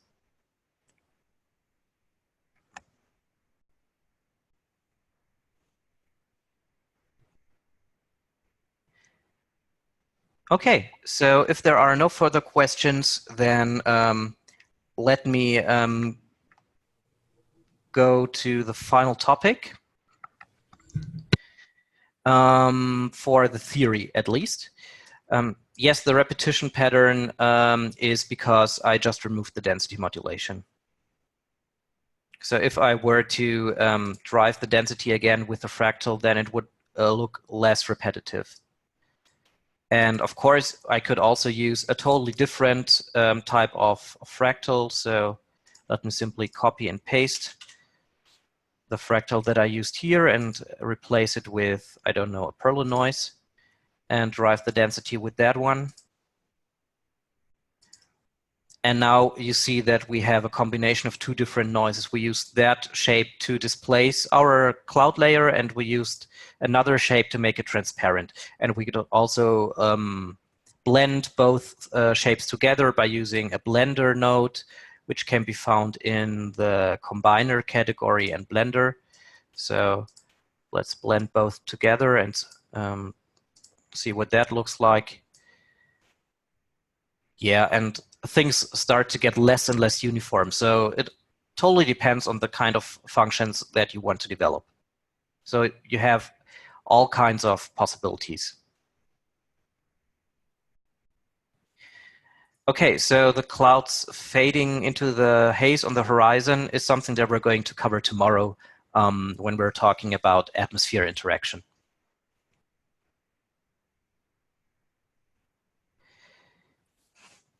Okay, so now the final theory topic, and then we're really through with the theory for today, is that local coordinates checkbox. So I said at the beginning that the cloud material starts from the origin of the scene, which is here 0, 0, 0, the world origin, and it always stays glued in there. In that place. So when you move the cloud layer with gizmos through the scene, back and forth, up and down, then all you're seeing is a different portion of the cloud material, but the material will not move with the cloud layer. I can show that to you. So I'll simply move the cloud layer to another place, and you can see nothing's changing. And that's because, as I said, it always stays glued to the scene origin. However, there is that checkbox use local coordinates. And the second you click this, Vue uses a secret hack in the background. So let me click that. And wow, what happened? Why did everything disappear? Well, there two things actually happen. So first, the position of the material is now tied to the position of that cloud layer in the scene. So when I move the cloud layer around in the scene and when I rescale it to make it thicker or thinner, then the cloud material scales now with the layer, it rotates with it, and it moves with it. And that's due to a hack that's happening behind the scenes, because in reality, the material uses world mapping mode, world standard, I mean, and world standard always means that the material does not move, not scale, and not rotate with the object. And you can see that the origin of the material is now connected, and it's connected invisibly in the background to the position of our cloud layer. So it's basically offset through the setting. It's still glued to the world origin, but basically the world origin moves with the object, thus creating the illusion that the cloud layer moves with the cloud material moves with the object. But why did our clouds disappear if that's all that's happening? Well, unfortunately, there's an unwelcome side effect, and this is a change in scale. Local coordinates are 2,000 times bigger than real world units. So currently our cloud got so big that we lost all of the detail. So let's go back into the function, and we need to undo this scale change. And for this, we need to make that vector 2,000 times smaller. And ironically, don't ask me why, this is done not by dividing the vector through by 2,000, but by multiplying it by 2,000. So let's add a multiply node and connect the result of that multiplication to our fractal. And here we are. We're back with our cloud shapes. So whenever you switch between world coordinates and local coordinates, you have to keep in mind that local coordinates are 2,000 times bigger. And the easiest thing the easiest way to fix this is by using a multiply by 2,000 node for the vector. And then you're back to your real world scale, even though the scale might not be displayed correctly here. I'm not sure. Right now it is, okay. Yeah, so simply remember that if you want to move the cloud layer and scale it with the gizmos, then you need to check local coordinates, and then you need to insert a multiply by 2,000 node to compensate the scale change. Karen, I believe the checkbox should be incomplete. As long as you have access to these modulation options, then the checkbox is definitely available.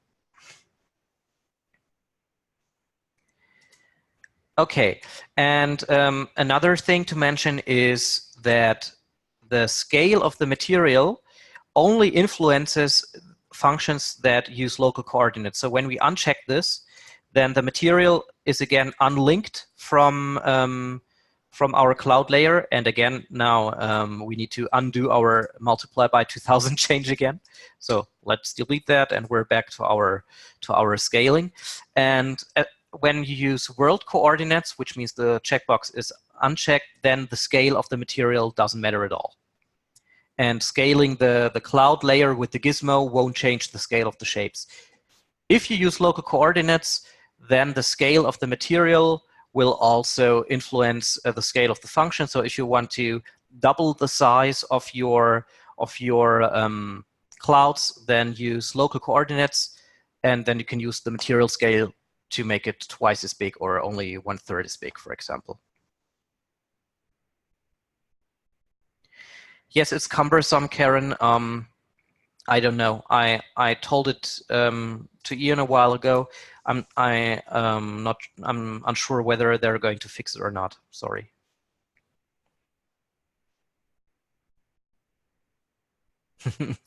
A tornado, that one's going to be complicated. That's really complicated, Pia.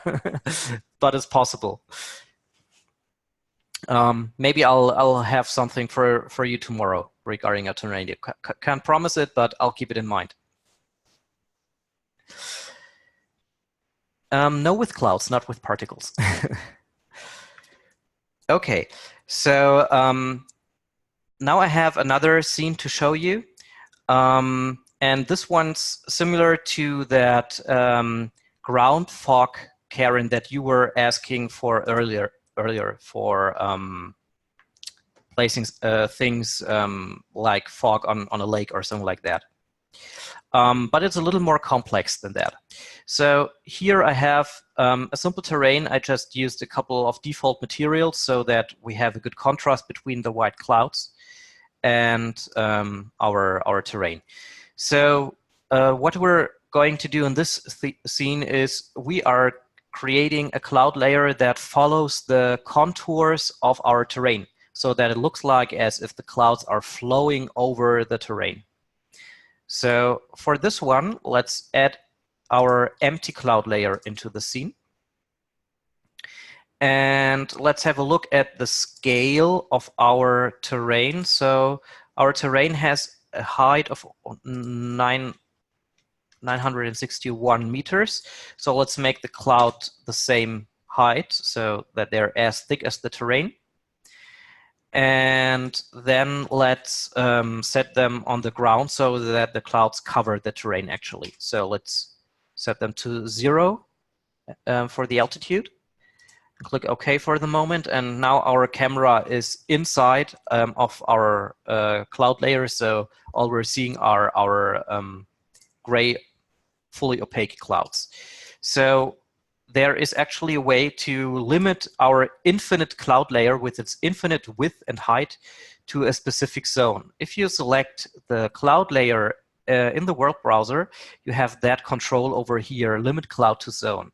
I'll check this. And now we have a cloud zone. Let's zoom in a bit. It's it's a little difficult to see in the top view, but here it is. The cloud is now restricted to a circular area, and you can make the edges of the cloud slowly fade in by using that fall off control. So you can see that they're getting just a tiny bit softer at the edge. If I set this to 0, there's no fade in whatsoever. So by clicking this button, we can now switch the gizmos from manipulating the size of our cloud layer and the position of our cloud layer to manipulating size and position of our cloud layer zone. So I click this, and when I use the gizmos now, I'm actually enlarging our cloud layer zone, and I can move the cloud layer zone away from the camera. And now we just restricted that cloud layer to a predefined zone. Okay, so now we want to make our cloud layer adapt to the shape of our terrain. And so let's think for a moment. How could we do that? So we have the our window, the cloud layer. And earlier today with the height modulation for the sea of clouds, we actually displaced the ceiling of our cloud layer. And well, in this case, it would be more useful if we could displace the bottom of our cloud layer. And the bottom of our cloud layer is defined by the altitude setting. And earlier today, I told you that all these modulations are meant for making these kind of settings irregular. So the solution to making our clouds follow along the terrain is to displace the starting altitude, so the bottom of our cloud layer, by using the altitude offset modulation. So let's click this. And now we need to make sure that we're using world coordinates. Why is that important? Because we need to match the shape of our cloud layer to the position of the terrain, so that when we create the same displacement shape for the cloud layer, the two of them match. And there is a meta node that ships with VUE for that. So let's do a right click and go to load meta node. And this is in the default meta node location of your VUE installation. And this meta node is called map to object, and it is included in every version since version 9. The problem with this is that in somewhere down the road, the meta node I wouldn't say was rendered non-functional, but well, you get a meta node and there are no controls in here. Why? So generally speaking, a meta node is nothing more than two nodes that are grouped together. So if I were to add two nodes and connect them, I could group them into a meta node, and now we have that nodes as a group that we can edit in a separate window. It's really useful for keeping complex functions tidy and clean.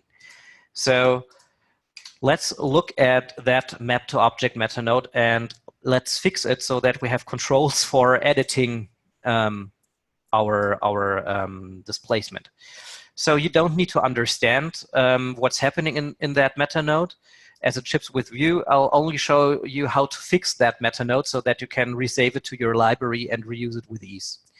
So here we have two nodes which are called external dependency, and the first of these two is meant to control the size of the displacement.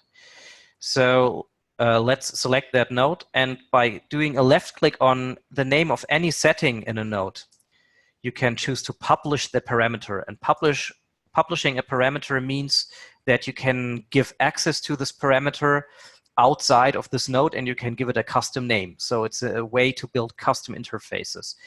So I said this controls the position. So let's name this position. And the second one controls the scale. Again, just take my word for it. You don't need to understand how that works. It's just a way for you to fix that meta node on your own machine. So now we have position and scale, and we can click OK, and voila, there we have our two controls. So first, Karen, you get into the meta node by selecting it and clicking Edit. And then you can see the content of the meta node in a new window. Okay, so let's look at the meta node. Well, we can see that it needs a position input to work. So let's load a position input and connect this one. Okay, now we can see that the meta node is supposed to control a texture map. So let's add a texture map. And the texture map is to be found in the texture map category. And automatically adds this kind of input, which is unneeded. So you can just delete it and or ignore it. So let's connect our texture map to our meta node. And so in our meta node, what the meta node is meant to do is it takes any object in the scene, in this case a terrain, and it tells the material how big the terrain is and where it is located in the scene. So let's select our terrain and choose the position of the terrain. And then let's select our terrain again and choose the size. Okay. And now we can load a texture map into our slot, and I'm going to load the same grayscale image map in here that I used for creating the terrain, which is that one. So let's load this and connect the result to our altitude.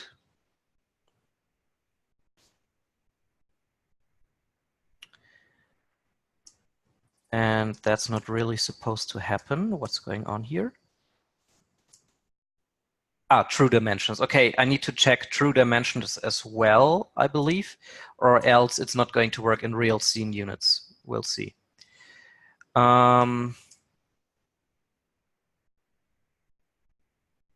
did I mix that up and that was actually the position in that one, the scale? I checked it prior to the webinar, but I'm unsure at the moment. No, apparently not. Maybe.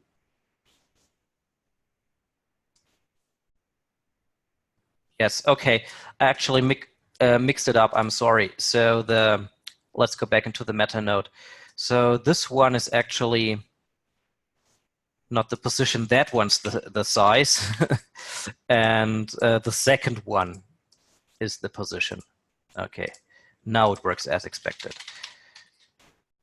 And the great thing is, once you fix the meta node simply by publishing these two parameters, you can save it to your hard drive and reuse it again.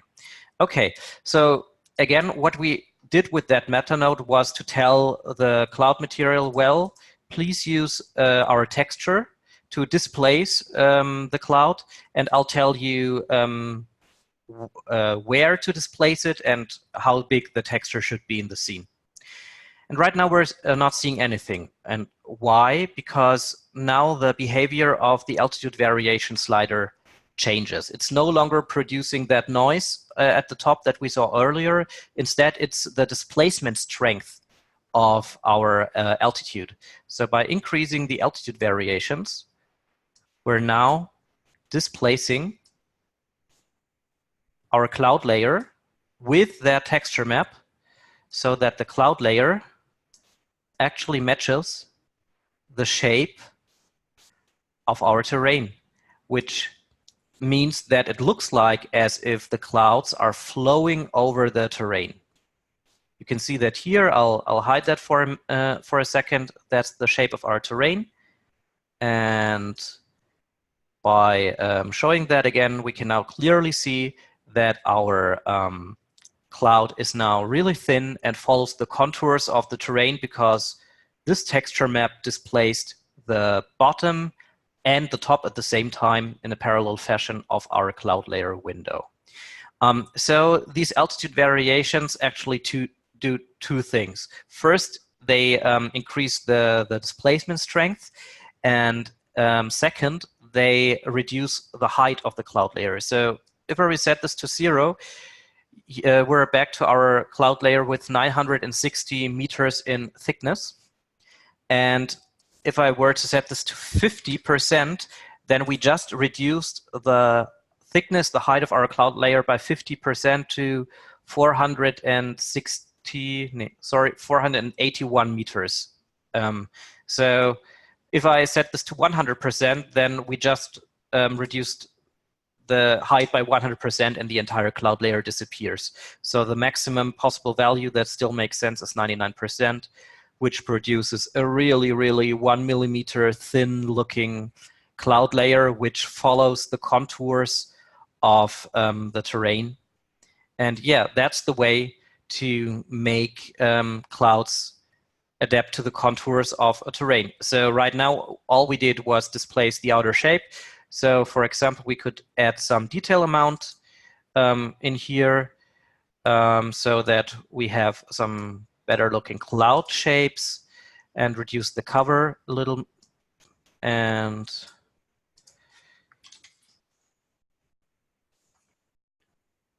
we increase the cover again. And here we are, we have clouds that apparently flow along the contours of our terrain. And this is a good way to create ground fog for lakes or something like that, where you want the fog to really adapt to the shapes of the terrain. The edge is still visible because we're looking also at the edge of the terrain. So we could simply enlarge the cloud zone so that it's out of view, so that the border is out of view. And yeah, then you wouldn't see the edge anymore. So simply hide it behind the camera, Karen.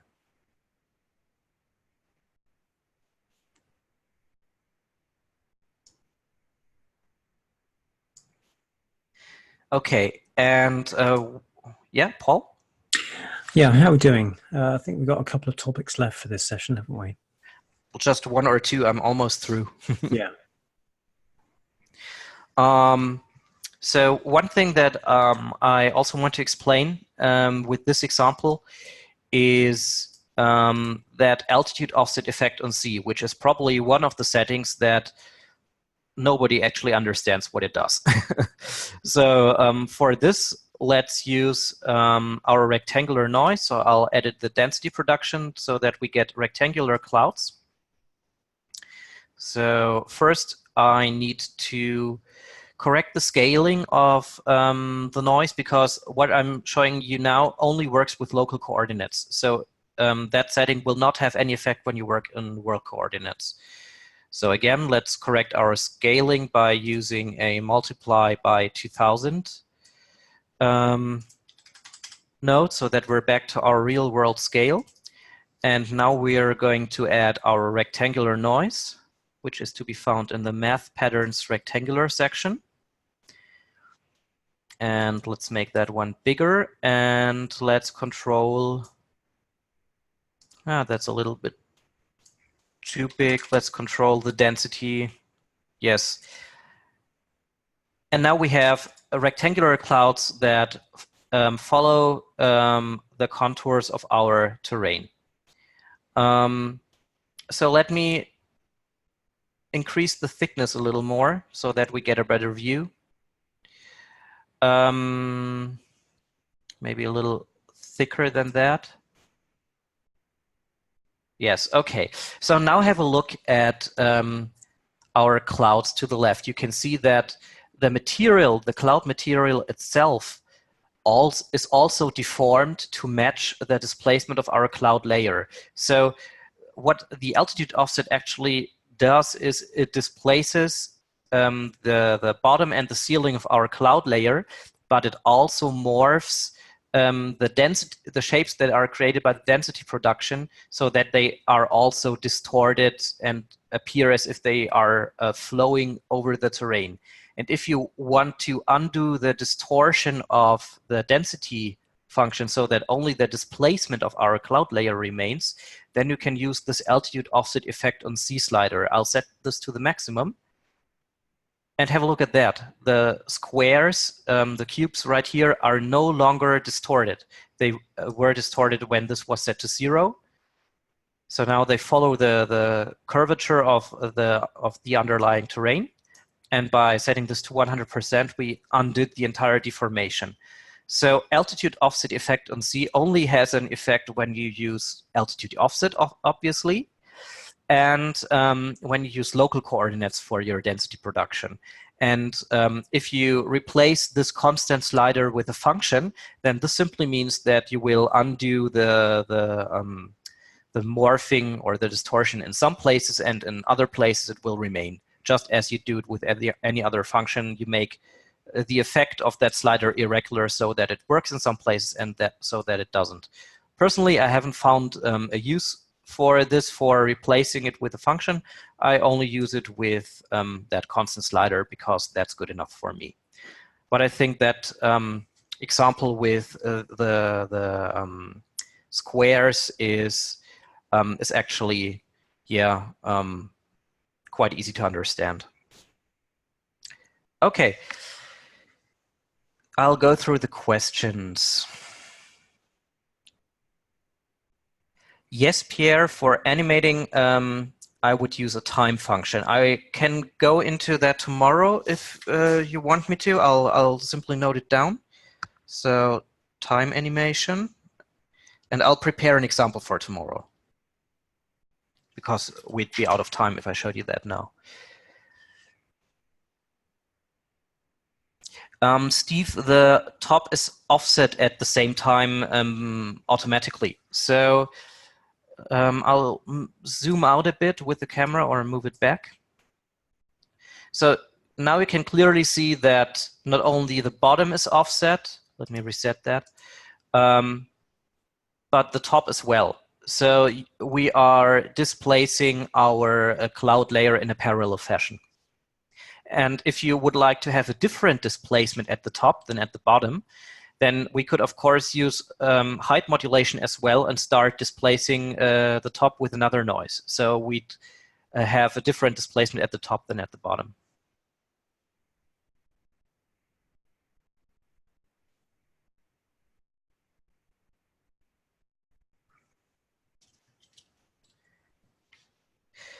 Okay, so the final thing that I want to discuss for today, we're going to postpone the Mammatus clouds until tomorrow because we have less to cover tomorrow compared to today. The final thing would be a few tips on cloud rendering because it's really slow. So I said earlier that the less transparency or the less density a cloud has, the slower it is to render. Unfortunately, a low density is necessary, as I explained earlier, for great looking and realistic clouds. So as always, it's a trade-off between render time and the amount of compromises that you're willing to make. However, there are a few tips and tricks that you can use. First, never ever put a camera inside a cloud layer.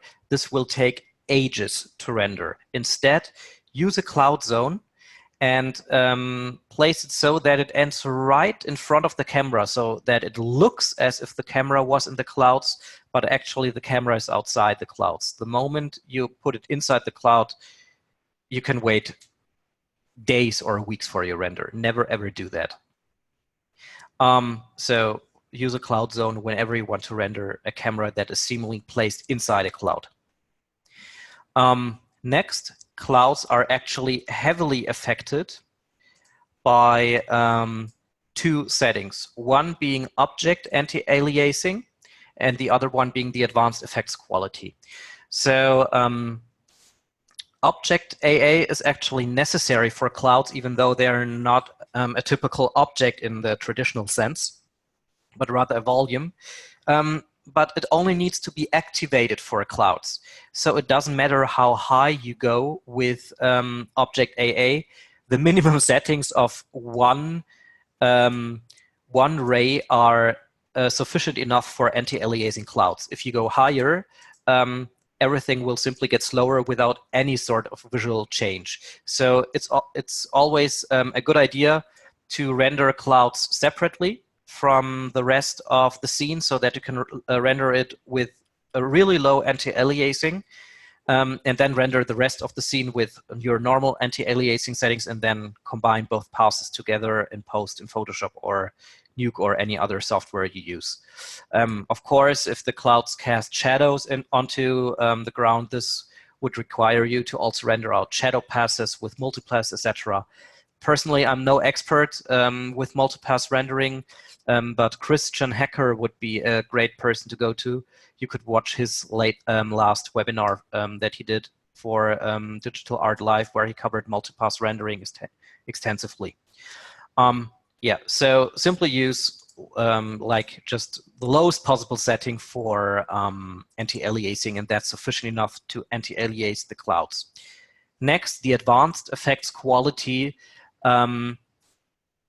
influences the clouds heavily regarding render time. So you can cut down your render time to like 1/3 or 1/4 of the initial render time simply by turning this down to 0. And the visual difference in rendering results is barely noticeable. I'm not sure about animations. I haven't tried that with animations yet. So maybe there will be like GI flickering in there or something like that when you reduce the advanced effects quality. I'm not sure, so you'd have to try. But for stills, turn that down to 0 and your cloud renders will speed up tremendously. And additionally, there is a new setting inside the cloud material in this new version of VUE, which is to be found on the Lighting and Effects tab. And this is the low density quality boost. So if I choose a low density for the cloud, like 10%, you can see up here that the cloud is really noisy. And that's because VUE tries to optimize the render time for low density clouds.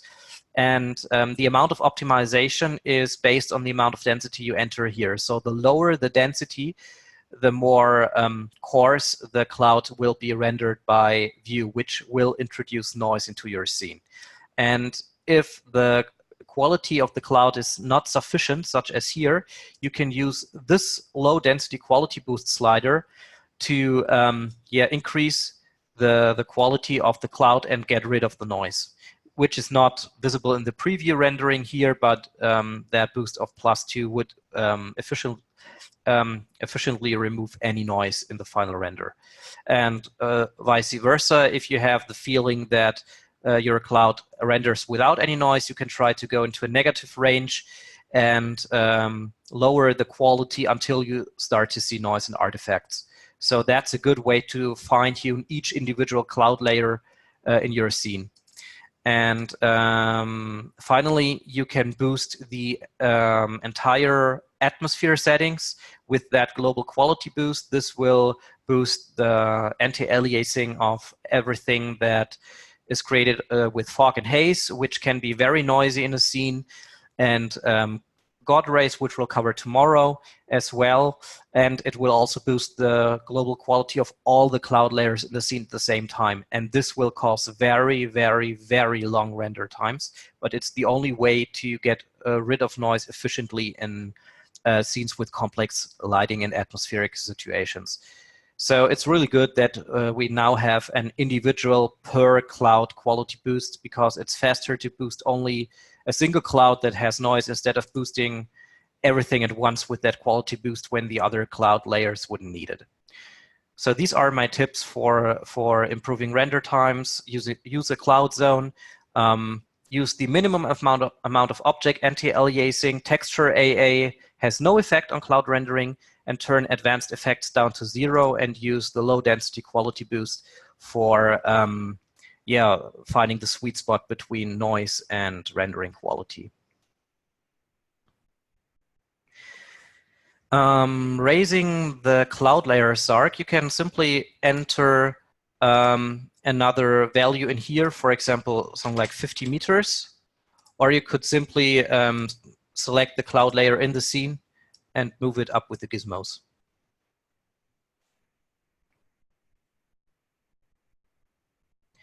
We're going to talk about planetary clouds tomorrow, Karen, but I'm not going to cover space scenes in particular.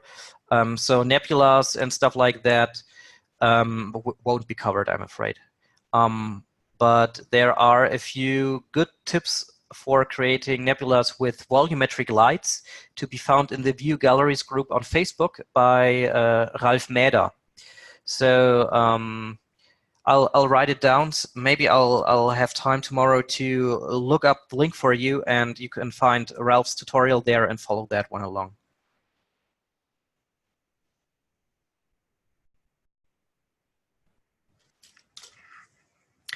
A limit to the size and shape of a cloud zone.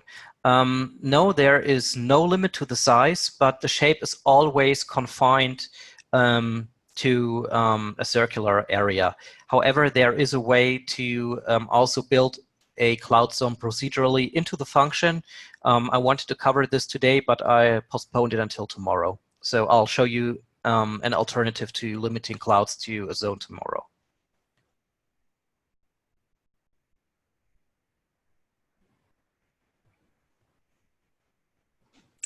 Yeah, I've made a note of some of the things you're thinking about covering tomorrow, so I'll send you a copy of those. Any more questions? Hardware. Yeah, it's as Uwe said, VUE uses CPU only for rendering, so the graphic card doesn't matter for rendering at all. It's only for the OpenGL display inside of the editor views. So doesn't have any impact on rendering.